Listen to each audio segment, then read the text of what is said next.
नमस्कार। स्थानीयता विकास सूचना र मनोरञ्जन यो टिम टेलिभिजन यहाँहरू हेर्दै हुनुहुन्छ कार्यक्रम स्वास्थ्य दर्पण।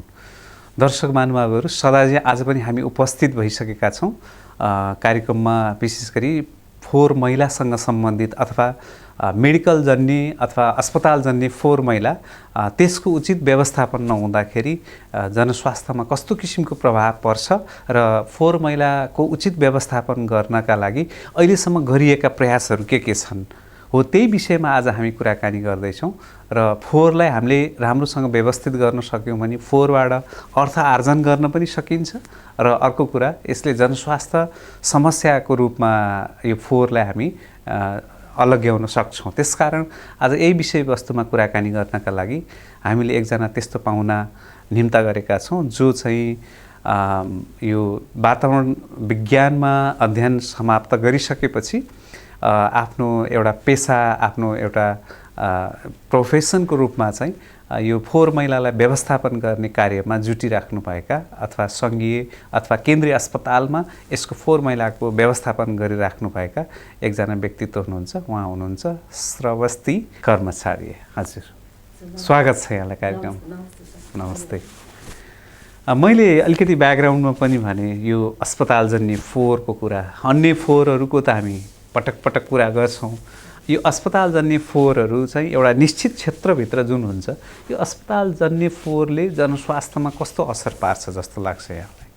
अब यो प्रश्न चाहिँ अलिकति कस्तो भने सबैले देखिरहेको चिज तर कसैले पनि ख्याल नगरेको चिज चाहिँ हो। खास यो प्रश्नको उत्तर हेर्दाखेरि चाहिँ जस्तै अब फोहोर त अब सबै ठाउँमा निस्किरहेकै हुन्छ होइन। जस्तै अब भनौँ न अस्पतालहरूबाट पनि स्वास्थ्य संस्थाबाट फोहोर आउँछ, तर कस्तो नै हाम्रो अहिलेको भनौँ न अभ्यास के छ भन्दाखेरि त्यो फोहोरलाई चाहिँ अब नगरपालिका अथवा एउटा प्राइभेट सेक्टरलाई दिएर चाहिँ त्यो व्यवस्थापन गर्ने गरिन्छ। त्यसको कारणले गर्दा के हुन्छ भन्दाखेरि चाहिँ एक त जुन फोहोर हामीले अब अस्पतालको हाताभित्र पनि जुन जम्मा भएको फोहोरहरू हुन्छ त्यसबाट चाहिँ सङ्क्रमण सर्ने सम्भावना धेरै हुन्छ। किनभने स्वास्थ्य संस्थाजन्य फोहोरहरू जुन छ त्यसमा चाहिँ धेरै कीटाणुहरू पनि हुन्छन्।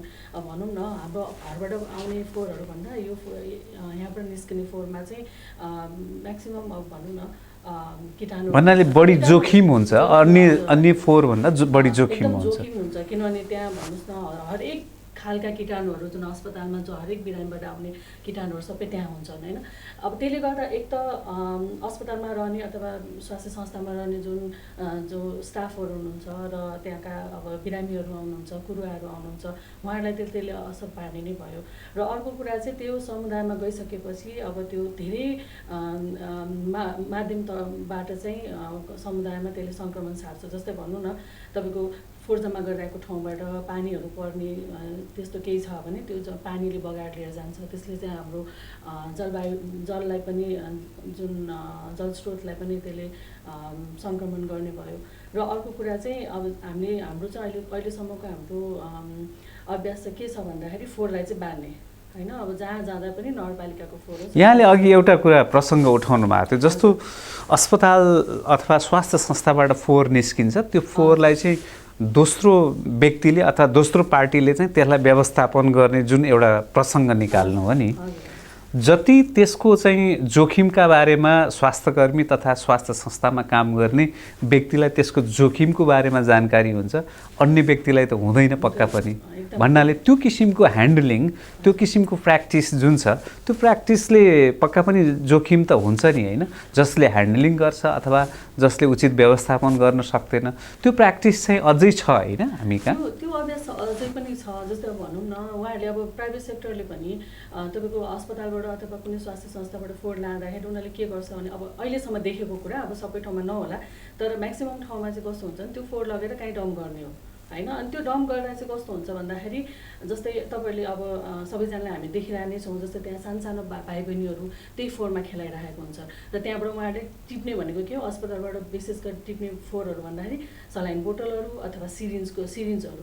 अब त्यो सिरिन्जहरू चाहिँ उहाँले के गर्नुहुन्छ, कुनै कवाडीलाई अथवा भेन्डरहरूलाई उहाँले दिनुहुन्छ। रिसाइक्लिङ अब उहाँहरूको केही भेन्डरहरू छ भने उहाँले लिएर जानुहुन्छ त्यो होइन।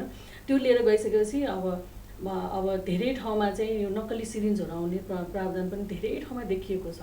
अब यो अब मिडियामा चाहिँ धेरै नआएको कुरा हो, तर कस्तो भने नक्कली सिरिन्जहरू बजारमा छ्यासी आइरहेको पनि छ अब त्यो भन्नाले कुरालाई एकपटक प्रयोग भइसकेको एकदम त्यसलाई एकदम प्रयोग भइसकेको र काहीँ कतैबाट चाहिँ यसलाई रिप्याकिङ गरेर आउने सम्भावना चाहिँ धेरै देखिन्छ होइन। जस्तो कोभिडको केसमा पनि अहिले बिबिसमा चाहिँ यो अन्तर्राष्ट्रिय स्तरमा पनि यो जस्तो ग्लोभ्सको कुरा गर्नुभयो नि, ग्लोभ्सहरू धेरै युज भयो, मास्कहरू धेरै युज भयो र त्यसलाई चाहिँ हामीले केही नबिगारिकन त्यतिकै नगरपालिकामा फालिदियौँ भने त्यो ब्याक टु अब अस्पताल अथवा हामी समुदायमा पनि त्यो फर्किने चान्सेस चाहिँ धेरै छ। त्यो भएको पनि छ कोभिडमा, पछि बिचमा चाहिँ अब यो धेरै कन्ट्रोलहरू पनि भयो। तर कस्तो छ भन्दाखेरि जुन फोहोर चाहिँ समुदायमा जान्छ त्यो फर्केर चाहिँ अभियसली हामीमै आउँछ। हामी अवश्य भनौँ न, हामी स्वास्थ्य कर्मी हो अथवा हामी चाहिँ समुदायको मान्छे हो, हामीलाई चाहिँ रोग नलाग्ने भन्ने त हुँदैन। त्यो फोहोर चाहिँ गएर हामी कहीँ कतैबाट पानीको स्रोतबाट होस् अथवा भनौँ त्यो बाल्दाखेरिको धुवाँबाट होस्, त्यो सबै चाहिँ हामी मानवहरूलाई चाहिँ त्यसले असर गरिरहेको चाहिँ हुन्छ। जस्तो हामी स्वास्थ्यकर्मी अथवा अस्पतालमा हेर्दा अस्पताल अथवा स्वास्थ्य संस्थामा स्वास्थ्य संस्थाजन्य जुन किसिमको फोहोरहरू छ त्यसको भ्यालु अथवा त्यसको जोखिमको कुरालाई त स्वास्थ्यकर्मीले बुझ्नुहुन्छ अथवा त्यहाँ कार्यरत व्यक्तिहरूले बुझ्नुहुन्छ नि। त्यो किसिमको व्यवस्थापन गर्ने किसिमको एउटा मोटिभेसन भनौँ अथवा त्यस्तो किसिमको एउटा संयन्त्र हामीसँग नभएकै हो हाम्रा स्वास्थ्य संस्थाहरूमा। अब स्वास्थ्य संस्थामा चाहिँ विशेष गरी कस्तो हुन्छ भन्दाखेरि स्वास्थ्य संस्था खोल्दाखेरि चाहिँ हामी सर्भिसमा धेरै फोकस हुन्छौँ, सर्भिस बेस चाहिँ हुन्छौँ हामी। तर अब त्यो फोहोरलाई के गर्ने भन्दाखेरि एउटा सपोर्टिङ स्टाफ अथवा भनौँ न एउटा क्लिनर स्विपरले मात्र गर्ने भन्ने हिसाबको अझै पनि त्यो मेन्टालिटी छ। हो, त्यो मेन्टालिटीलाई हामीले चेन्ज गर्न सक्यो भने फोहोर व्यवस्थापन हाम्रो भनौँ न डक्टरहरूले अथवा नर्सहरूले अथवा हाम्रो हस्पिटलको हरेक स्टाफलाई त फोहोर भनेको के हो भन्ने कुरा कसैले पनि नबुझेको चाहिँ छैन होइन।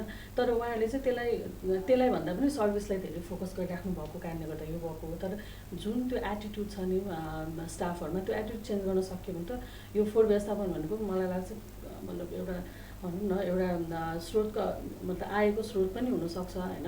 अब त्यो कुरालाई चाहिँ हस्पिटलको अथवा कुनै स्वास्थ्य संस्थाको चाहिँ जस्तो यहाँहरूले यो फोहोर मैला अथवा विशेष गरी भनौँ अस्पताल तथा स्वास्थ्यजन्य फोहोर मैलालाई व्यवस्थापन गर्ने त्यस्तो एकदम एउटा प्र्याक्टिस चाहिँ गरिराख्नु भएको छ, त्यस्तो उदाहरणीय कामहरू छ, असल अभ्यासहरू छ, त्यो अलिकति सेयर गर्न मिल्छ? एकदम मिल्छ सर। अब पहिला चाहिँ कस्तो हुन्थ्यो भने यो स्वास्थ्य संस्था यो फोहोर व्यवस्थापन भनेपछि मान्छेहरूले अब अलिकति लोवर लेभलको काम चाहिँ अझै पनि छ त्यो कुराहरू होइन।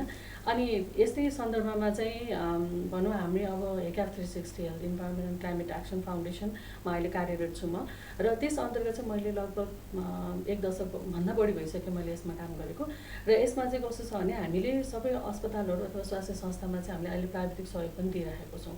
र अब अहिले रिसेन्ट अब तपाईँहरूलाई अलिकति सेयर गर्नुपर्दा जस्तै अब धेरैवटा हस्पिटलहरूमा चाहिँ हामीले के गर्छौँ भन्दाखेरि फोहोरलाई चाहिँ पहिला सुरु फोहोरलाई चाहिँ जस्तै अब सबै हस्पिटलमा सेग्रिगेसन त गर्छ उहाँहरूले, तर कस्तो हुन्छ भने लगेर चाहिँ एउटै ठाउँमा फ्याल्ने प्रविधि हुन्छ।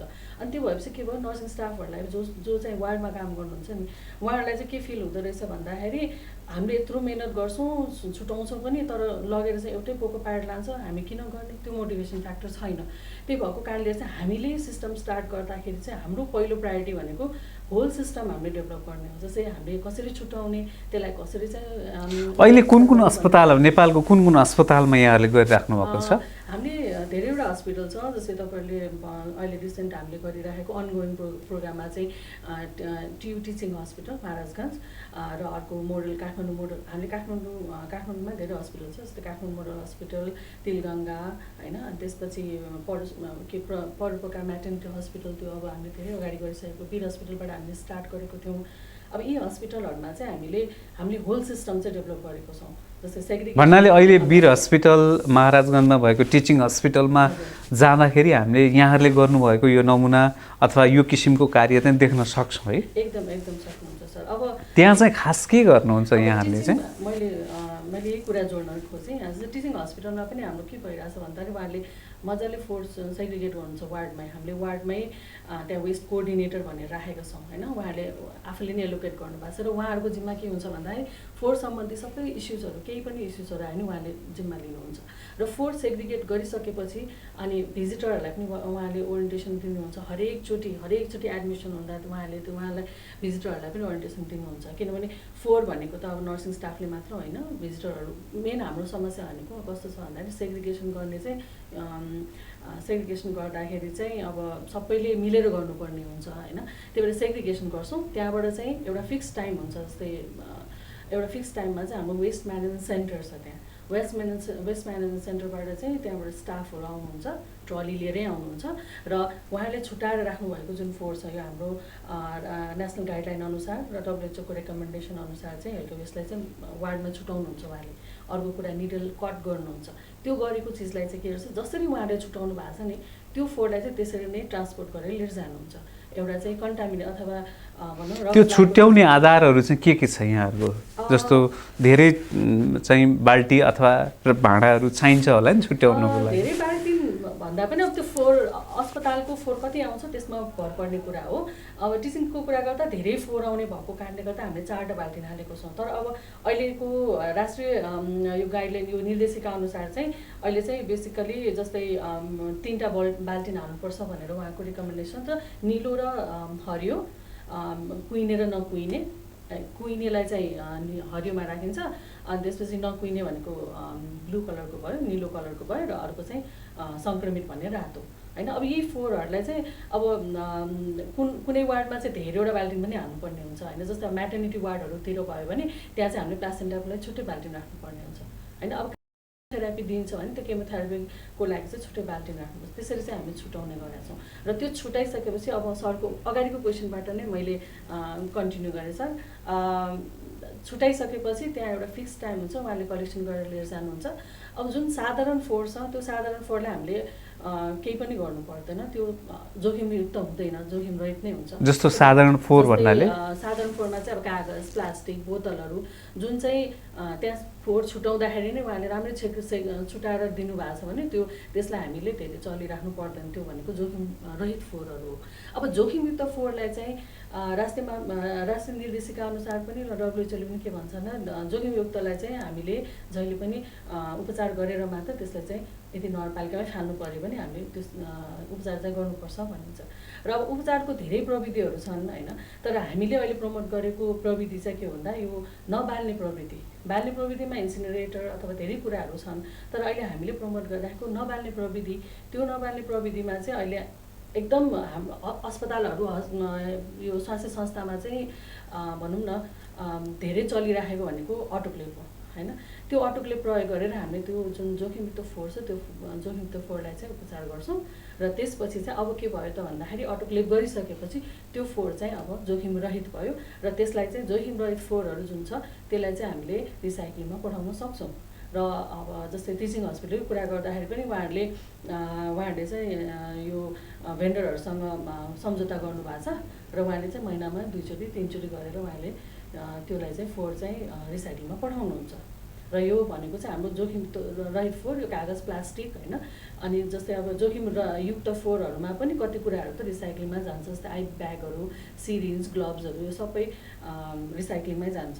र अर्को एउटा हामीले यसमा थप के गरेको छ भने अब यो त मेरो विचारमा चाहिँ संसारभरि नै हामीले फर्स्ट टाइम गरेको हो त्यो कुरा चाहिँ, त्यो भनेको चाहिँ हाम्रो प्लासेन्टा वेस्ट, प्लासेन्टा, सालना र खानेकुरालाई चाहिँ हामीले बायोग्यास प्लान्ट बनाएको छौँ त्यहाँ।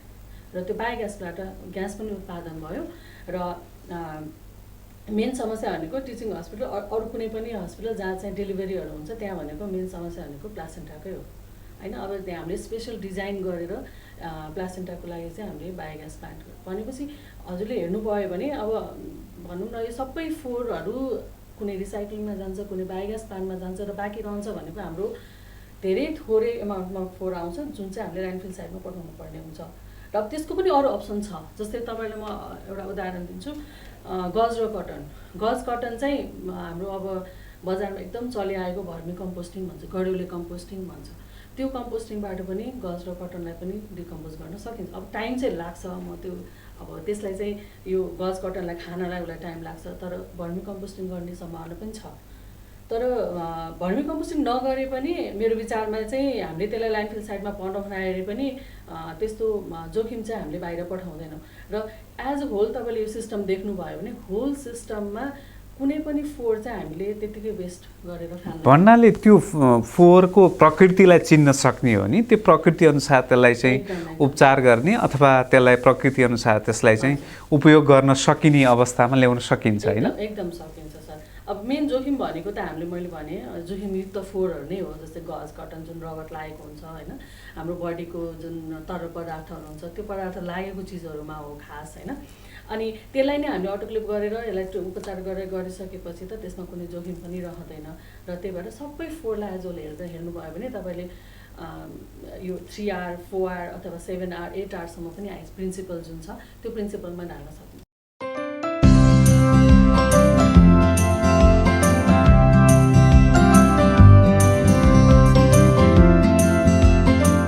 अहिले जुन हिसाबले यहाँले कुराकानी गर्नुभयो, यो प्रक्रियालाई अपनाउने, यो विधिलाई अपनाउने चाहिँ अहिले नेपालमा कतिवटा हस्पिटलहरू छ? अब बिस्तारै यो राष्ट्रिय निर्देशिकाको अनुसार चाहिँ धेरैवटा हस्पिटलहरूले गर्न पनि सुरुवात चाहिँ गर्नुभएको छ। तर हाम्रो अन्तर्गत कुरा गर्दाखेरि ठुल्ठुला हस्पिटल हामीले 12-13वटा चाहिँ हस्पिटलहरूमा यो लागू छ र हेल्थ पोस्टहरू सानो सानो हेल्थ पोस्टहरूमा पनि हामीले गरेको छौँ होइन। तर कति हस्पिटलहरूले चाहिँ अब यसलाई कन्टिन्युटी मतलब किनभने एमएसएसको एउटा पार्ट पनि हो, मिनिमम सर्भिस स्ट्यान्डर्डमा चाहिँ वेस्ट म्यानेजमेन्टलाई एउटा सानो पार्ट पनि राखिएको छ। त्यही भएर त्यो एटलिस्ट त्यो स्ट्यान्डर्ड मेन्टेन गर्न भए पनि हस्पिटलले त्यो इनिसिएसन चाहिँ लिइराख्नु भएको छ। र हाम्रो अन्तर्गत चाहिँ लगभग 12-13वटा हस्पिटलहरू छ, हेल्थ पोस्टहरू छन्। त्यो बाहेक यहाँहरूले इनिसिएसन गरेको बाहेक अन्य हस्पिटलमा यो किसिमको यो प्र्याक्टिसहरू छ कि छैन, अभ्यासहरू छ कि छैन? अन्य हस्पिटलमा मैले भने नि अब गाइडलाइनको अनुसार चाहिँ उहाँले ट्राई गर्नुभएको छ। तर अब अलिअलि अब ग्याप्सहरू त छन्, त्यहाँ अब केही त्रुटिहरू त छन्, त्यसलाई चाहिँ अब इम्प्रुभ गर्नुपर्छ। र अर्को कुरा हजुरहरूलाई मैले एउटा इन्फर्मेसन के पनि दिन चाहेँ भन्दाखेरि अहिले यो नेसनल गाइडलाइन जुन 2014मा प्रकाशित भएको थियो त्यसलाई चाहिँ रिभाइज गरेर अहिले national standard and SOP and standard भनेर यो नेपाल सरकारले अलरेडी इस्यु गरिसकेको छ। अब त्यसको बेसिसमा जानलाई चाहिँ अब उहाँले डिसेमिनेसनहरू गर्दै हुनुहुन्छ। तर मलाई लाग्छ हस्पिटलहरू चाहिँ अहिले आफै पनि अलिकति कन्सियस भएर वेस्ट म्यानेजमेन्ट है हामीले चाहिँ गर्नुपर्छ, एटलिस्ट किनभने मिनिमम सर्भिस स्ट्यान्डर्ड चाहिँ मेन्टेन गर्नुपर्छ भन्ने हिसाबमा चाहिँ लागेको चाहिँ देखेको छु मैले। जस्तो यहाँहरूले गर्नुभएको जुन अभ्यास छ, यो असल अभ्यासको कुरालाई चाहिँ डिसिमिनेट गर्ने अथवा अन्य हस्पिटलहरूमा पनि त्यो कुराको रिफ्लेक्सन गर्ने कुराहरूलाई चाहिँ यहाँहरूले यो अभियानलाई सार्नु भएको छ कि छैन अगाडि? अब हामीले जस्तै यो अभियानलाई अगाडि सार्नु त धेरै अगाडिदेखि नै ट्राई गरेको छ होइन। अब यसमा चाहिँ कस्तो छ भन्दाखेरि जुन अस्पतालहरूलाई चाहिँ अलिकति अब उहाँहरूले इन्ट्रेस्ट देखाउनुहुन्छ, उहाँहरूलाई हामीले टेक्निकल सपोर्ट पनि गरिराखेका छौँ। र अरू ठाउँमा जस्तै अब हामीले स्वास्थ्य सेवा विभाग अथवा यो हाम्रो एनएसटिसीसँग कोलाबोरेसन गरेर ट्रेनिङ मोड्युल्सहरू पनि बनाउने ट्राई गरिरहेको छौँ। उहाँहरूले ट्रेनिङ मोड्युलमा हामीले पनि इनपुट दिएको छौँ। अब नेसनल स्ट्यान्डर्डहरू बनाउँदाखेरि पनि हामीले धेरै इनपुटहरू दिएको छौँ। त्यस्तो हिसाबले चाहिँ हामीले अवेरनेस गरेको छौँ। अब हरेक हस्पिटल जाँदा नगरपालिकाहरूमा जाँदाखेरि पनि हामी यस्तो गर्नुपर्छ है, तपाईँहरूले हेल्थ वेस्टलाई चाहिँ नेग्लेक्ट गर्नु हुँदैन भन्ने कुरा चाहिँ हामीले मेसेज चाहिँ हरेक ठाउँमा हामी जहाँ पनि पुग्छौँ, जस्तै अब हेटौडामा पनि हामीले त्यो कुरालाई गरिसकेको छौँ होइन। त्यो हिसाबले चाहिँ हामीले गरेको छौँ। जस्तो हेल्थ केयर वेस्टको चाहिँ कन्फरेन्स भनेर 2 वर्ष अगाडि चाहिँ भएको नेपालमा फर्स्ट कन्फरेन्स भएको भनेर मैले सुनेको थिएँ। त्यो किसिमको कन्फरेन्स अथवा त्यो किसिमको कन्फरेन्सले आएको परिवर्तन अथवा त्यस्तो कन्फरेन्स फेरि हुने त्यस्तो सम्भावना चाहिँ कतिको छ? अब यो चाहिँ अलिकति कस्तो भन्दाखेरि यो जुन अगाडि डिसेम्बरमा भएको जुन कन्फरेन्स छ त्यो कन्फरेन्सले चाहिँ ठुलो फर्को चाहिँ मारेको छ। यो हेल्थ केयर उसमा चाहिँ हेल्थ केयर वेस्ट म्यानेजमेन्ट कन्फरेन्सका लागि मात्रै भयो कि त्यो एक्सटेन्सन भएको त्यस्तो केही पाउनु भयो? होइन होइन, तर कन्फरेन्सले जुन अब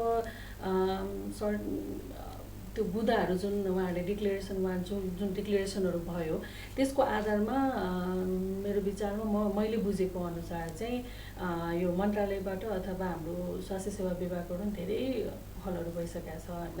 अब यस्तो कन्फरेन्सहरू गर्न त आवश्यक छ हरेक वर्ष अथवा भनौँ न सर्टेन टाइमको लागि चाहिँ सर्टेन टाइमपछि त्यो गर्न त आवश्यक छ। तर त्यसलाई चाहिँ खालि कन्फरेन्सको लागि मात्र हामीले इम्प्रुभमेन्ट देखाउने हो भने चाहिँ त्यति इफेक्टिभ त रहँदैन। तर अब पोसिबिलिटी छ, अब हामीले कोलाबोरेसन गर्न सकियो भने अब डिफ्रेन्ट स्टेक होल्डरसँग कोलाबोरेसन गर्न सक्यो भने त्यो गर्न सकिन्छ। जस्तो अहिले पछिल्लो समय जुन किसिमको यो राज्यको संरचना परिवर्तन भयो नि, जस्तो पालिकाहरूमा चाहिँ स्वास्थ्य शाखाहरू हुने, अनि पालिकामा अस्पताल हुने, अनि प्रत्येक वडामा चाहिँ स्वास्थ्य संस्था हुने भन्नाले स्वास्थ्य संस्थाको सङ्ख्याहरू चाहिँ धेरै बढ्यो। तर हामीले हेल्थ केयर वेस्ट म्यानेजमेन्ट गर्ने अथवा यो अस्पताल जाने, स्वास्थ्य संस्था जाने, फोहोर मैलालाई व्यवस्थापन गर्ने कुराहरूलाई चाहिँ कति अगाडि बढेको देख्नुहुन्छ? अब यो चाहिँ अलिकति कठिन, यो प्रश्न अलिकति कठिन नै छ भन्नुपर्दा होइन। संस्था मैले भने नि सर्भिस बेसिस त हामी धेरै नै छौँ। सर्भिसमा त हामी कुनै पनि हालतमा कम्प्रोमाइज गर्ने त हामी चान्सै छैन। अहिले स्वास्थ्य संस्थाले गरिरहेको पनि त्यही नै हो। तर कहीँ कतै चाहिँ मैले के देखेको छु भने जति एक्सपान्ड हुँदैछ नि, अब जस्तै हेल्थ पोस्टहरू, अब युएसएसहरू पनि कति एक्सपान्ड हुँदैछ, त्यो केसमा चाहिँ उहाँहरूले अब केही हदसम्म चाहिँ उहाँले ट्राई चाहिँ गर्नुभएको छ मैले देखेको अनुसार होइन। तर हेल्थ केयर बेसलाई चाहिँ अब नयाँ ठाउँमा जाँदाखेरि अब कति ठाउँहरू हस्पिटलहरू अथवा एक्सटेन्ड गर्दाखेरि पनि अब म यो नयाँ ठाउँमा चाहिँ राम्रो सिस्टम राख्छु भन्ने हिसाबको एउटा लिडरसिप चाहिँ मैले देखेको छु कतिवटा। जस्तो सबै जति धेरै स्वास्थ्य संस्थाहरू खुलेका छन्, यहाँहरूले भनेको जस्तै प्रविधि चाहिँ भित्र्याउनका लागि त्यो किसिमको भोल्युम अथवा त्यो किसिमको फोहोरको मात्रा अथवा हेल्थ केयर वेस्टको मात्रा पुग्छ? जस्तै एउटा स्वास्थ्य संस्था एउटा वडामा हुन्छ, अनि फेरि प्रत्येक स्वास्थ्य संस्थामा अटोक्लेभ गर्ने, यहाँहरूले भनेको जस्तै सेग्रिगेसन गर्ने कुराहरूलाई त्यो कतिको सम्भव देख्नुहुन्छ? अथवा पालिका वाइज गर्दाखेरि बेस्ट कस्तो कस्तो लाग्छ यहाँको अहिलेसम्मको अनुभवमा चाहिँ? अब सर, अब यो जस्तै नियम नीति नियमले पनि के भन्छ भन्दाखेरि, जस्तै हाम्रो जनस्वास्थ्य ऐनले पनि भन्छ कि स्वास्थ्य संस्थाले आफूले नै फोहोर व्यवस्थापन चाहिँ गर्नुपर्छ भन्छ होइन। अनि अब सेग्रिगेसन गर्ने काम त अब मिक्स गरेर कसैलाई नगरपालिकाले अथवा नगरपालिका रेस्पोन्सिबिलिटी हो उसलाई दिने भन्ने त कुरा हुँदैन, उहाँले छुट्याएर त राख्नै पर्यो। अब अटोक्लेभ जुन ट्रिटमेन्टको कुरा छ, हजुरले त्यही कुरा उठाउनु भएको जस्तो लाग्छ मलाई चाहिँ होइन। जस्तै अटोक्लेभको कुरा गर्दाखेरि ठुलो हस्पिटलमा ठुलो अटोक्लेभ चाहिएला होइन, तर सानो अब हेल्थ पोस्ट जस्तो ठाउँमा छ भने सानो म्यानुअल अटोक्लेभ्सहरू पनि पाउँछ। अब 20 लिटर 30 लिटरको अटोक्लेभहरू पनि त्यो पनि अफोर्डेबल छ। अब होइन, अब कस्तो छ भन्दाखेरि अब बजेटिङको कुरा, फाइनेन्सिङको कुरा आउँछ होइन, त्यो म्यानेजमेन्टको कुरा पनि आउँछ। किनभने अब त्यो अटोक्लेभ उहाँहरूले चलाउनुहुन्छ कि हुँदैन, कसरी एस्योर गर्ने, त्यस्तो कुराहरू इस्युजहरू आउँछ भने हामीले कलेक्टिभली एउटा जस्तै सेन्ट्रल ट्रिटमेन्ट फेसिलिटीको कन्सेप्ट चाहिँ छ होइन। अब त्यो पनि हामीले लागू गर्न सकिन्छ। तर त्यसमा हामीले एकदम ध्यान पुर्याउनु पर्ने कुरा के छ भन्दा, हामीले एउटा सेन्टरमा ल्याएर चाहिँ सबै जस्तै हेल्थ पोस्टहरू, सानो हेल्थ पोस्टहरू अथवा सानो स्वास्थ्य संस्थाहरूबाट फोहोर ल्याएर चाहिँ त्यहाँ हामी ट्रिटमेन्ट गर्ने त भन्छौँ, तर जुन हेल्थ पोस्टबाट आएर त्यो सेन्टरसम्म आउँदाखेरिको जुन ट्रान्सपोर्टेसनको पार्ट छ नि, त्यो पार्टलाई चाहिँ एकदम ध्यान दिनुपर्छ। त्यसको एउटा स्ट्यान्डर्ड नै छ होइन, डब्ल्युएचओले रिकमेन्ड गरेको स्ट्यान्डर्ड नै, त्यो मेन्टेन गर्न सकिन्छ भने त्यो पनि पोसिबल छ। तर हाम्रो सोचाइमा चाहिँ के छ भन्दाखेरि, स्वास्थ्य संस्थाले आफैले आफ्नो फोहोर चाहिँ व्यवस्थापन गर्नुपर्छ। त्यो नगरपालिकाले गर्छ अथवा भनौँ न प्राइभेट सेक्टरले गर्छ अथवा कुनै एउटा सेन्ट्रल ट्रिटमेन्ट फेसिलिटी राखेर कसैले गरिदिन्छ भन्नुभन्दा पनि आफैले गर्दा चाहिँ सबभन्दा बेस्ट हो। अब अप्सन छैन होइन। अब जस्तै भनौँ न सानो अटोक्लेभ हरेक ठाउँमा, अब यहाँ जस्तै हेटौडाकै कुरा गर्दाखेरि पनि अब 19वटा वडा छ होइन, 19वटा वडामा 19वटै हेल्थ पोस्टमा चाहिँ 19वटा अटोक्लेभ हान्ने पोसिबिलिटी छैन। त्यसलाई सेन्ट्रलाइज त गर्न सकिन्छ, तर त्यो क्लस्टर गरेर गर्ने सम्भावना चाहिँ हुन्छ। त्यस्तै गरेर जस्तो अहिले पछिल्लो समय जुन 2 वर्षदेखि हामी पहिलो चरण, दोस्रो चरण, फर्स्ट वेभ, सेकेन्ड वेभ भनेर जुन किसिमले यो कोभिड-19 को जुन एउटा सङ्क्रमण छ, यस्तै किसिमको सङ्क्रमणहरू अथवा यस्तो किसिमको चाहिँ विश्वव्यापी महामारीहरू फैलिए भने यस्तो अवस्थामा यहाँले जुन एउटा इन्भिजन गर्नुभएको छ अथवा जुन किसिमको कार्यक्रम ल्याउनु भएको छ, यो कार्यक्रम सफल हुन सक्ला? कस्तो लाग्छ यहाँलाई? यो कोभिड पिरियडमा यहाँहरूको कार्यक्रम सफल भयो कि भएन? सर यस्तो हो सर, कोभिड भने त अब भनौँ न स्वास्थ्य संस्थाको लागि त कुनै नयाँ चिज होइन क्या सर। यो भन्दा नै एकदम डेन्जरस कीटाणुहरूसँग हामी अझै डेली उहाँहरू लड्नुहुन्छ होइन। कोभिड भन्ने सानो कुरा हो। अब त्यही हो, अलिकति महामारी चलेको भएर संसारभरि त्यो अटेन्सन पाएको भएर कोभिडले अलिकति अटेन्सन पाएको मात्र हो। तर कोभिडभन्दा तपाईँले विचार गर्नुभयो भने कोभिडभन्दा नि डरलाग्दो रोगहरू हामी अस्पतालहरूमा फेस गरिरहेछौँ, अहिले पनि गरिरहेछौँ। कोभिड भए पनि नभए पनि हामी त्योभन्दा डरलाग्दो रोगहरू फेस गरिरहेछौँ। त्यही भएर चाहिँ अब यो सिस्टमले हामीले यो सिस्टममा हामी के भन्छौँ भन्दाखेरि जस्तै एभ्रिथिङ हाम्रो कन्टामिनेट यो ब्लड लागेको छ, हाम्रो बडी तरल पदार्थसँग भनौँ न कन्टामिनेट भएको छ भने त्यो फोहोरलाई हामी ट्रिटमेन्ट गर्नैपर्छ भन्ने हिसाबले त्यो प्रिकसनहरू लिनुपर्छ, हामी पिपिईहरू लगाउनुपर्छ भनेर त्यो त हामी पहिलादेखि नै भनिरहेको छ। यो कोभिडले गर्दा चाहिँ पिपिईको भ्यालु बढाएको मात्र हो, तर हामीले पहिलादेखि नै त्यो कुरा प्रिकसनहरू लिने भएको भएर मलाई लाग्छ कोभिड जस्तै महामारी आए पनि यो सिस्टमले काम चाहिँ गर्छ। यो अभ्यास भयो हाम्रो जुन ठाउँमा इनिसिएसन गर्यौँ त्यो ठाउँमा कोभिडको बेलामा एकदम महामारी चल्यो होइन। जस्तै म सानो एउटा उदाहरण दिन्छु, नामै लिइहाल्नु होइन। एउटा काठमाडौँ मोडल हस्पिटलमा कोभिड भयो, सबैजना डराए, अब फोहोर के गर्ने, कहाँ फाल्ने भन्ने भयो। तर हामीले के देख्यौँ भन्दा कोभिडको बेलामा अथवा डिजास्टरकै बेलामा पनि जस्तै हाम्रो यो 2015मा जुन भूकम्प आयो नि, त्यति बेला पनि के गर्यो भन्दाखेरि उहाँहरूले यस्तो राम्ररी उहाँहरूले त्यो कुरालाई म्यानेज गर्नुभयो कि वेस्टलाई बाटोमा सुतिराखेको जुन बिरामीहरू हुन्छ त्यो बिरामीलाई उपचार गर्न पनि माथिबाट ट्रली बोकेर उहाँहरूले वेस्ट म्यानेजमेन्ट गर्नुभयो होइन। त्यो हिसाबले गर्दाखेरि चाहिँ यस्तो पेन्डेमिकहरूले चाहिँ यो सिस्टमलाई चाहिँ त्यति इफेक्ट चाहिँ गर्दैन गर्न चाहिँ होइन। अब जस्तो भनौँ न अर्थक्वेकमै हामीलाई त्यो सिस्टम रन भइरहेछ, अहिले पनि भइरहेछ होइन। टिचिङमा पनि अब यत्रो कोभिड भयो त्यो सिस्टम रन भइरहेछ अहिलेसम्म पनि भनेपछि मेरो विचारमा यस्तो पेन्डेमिकहरूले चाहिँ त्यति इफेक्ट गर्छ जस्तो लागेन मलाई चाहिँ। हामी कार्यक्रमको अन्तिममा आइसकेका छौँ।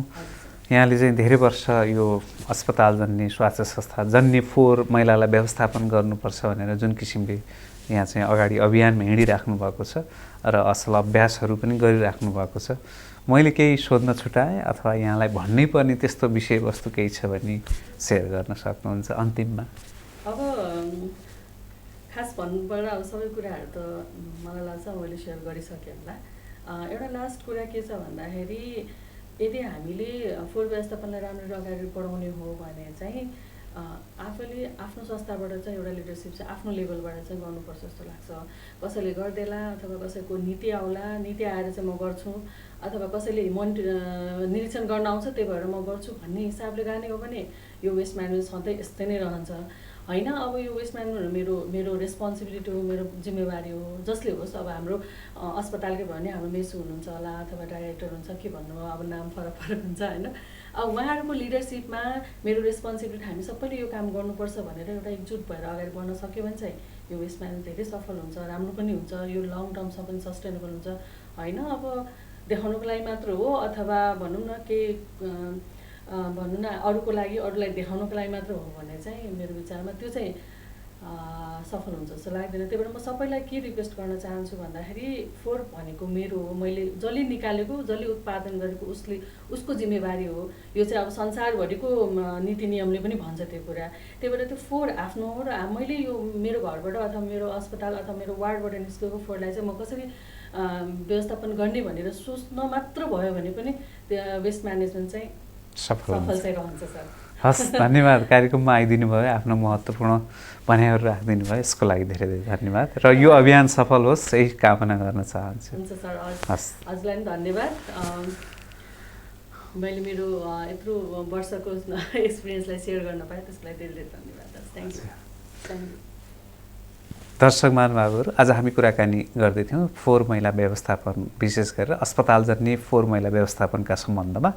साँच्चै फोहोर मैला भनेको प्रत्येक व्यक्तिको दायित्व हो, जसले सबैले आफ्नो काम कर्तव्य पुरा गर्नुपर्छ।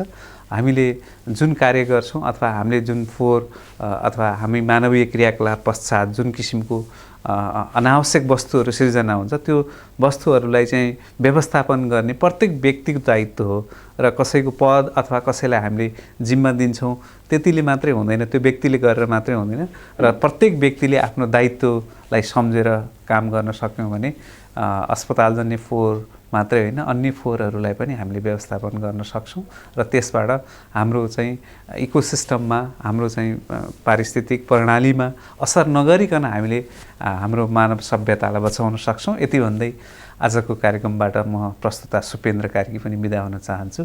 हस्त नमस्कार। यहाँको यो साता शुभ रहोस्।